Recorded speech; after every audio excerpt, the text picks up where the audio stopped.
नए साल की शुरुआत और सोने चांदी के दाम फिर चर्चे में आ गए। आज 1 जनवरी 2026 को सोने की कीमत में हल्की बढ़त देखने को मिली। IBJA के मुताबिक 10 ग्राम 24 कैरेट सोना 266 से बढ़कर 1,33,461 हो गया। लेकिन चांदी ने आज थोड़ा ब्रेक लिया। 1 किलो चांदी 1,170 रुपए सस्ती होकर 2,29,250 पर आ गई। दिलचस्प बात यह है कि लगातार तीसरा दिन है जब सोने चांदी में उतार चढ़ाव दिख रहा है। लेकिन अगर जरा पीछे जाके देखें तो सोना 1,38,161 और चांदी 2,43,483 रुपए प्रति किलो तक पहुंच गया था, यानी कि ऑल टाइम हाई। अब पूरा साल समझिए, 2025 में सोना 75% तक महंगा हुआ और चांदी ने 1,66% तक का जबरदस्त रिटर्न किया। यानी जिसने वक्त पर निवेश किया उसके लिए यह साल गोल्डन ईयर रहा।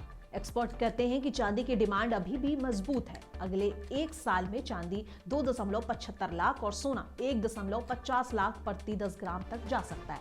सवाल यही है, क्या ये सिर्फ करेक्शन है या अगली बड़ी छलांग की तैयारी?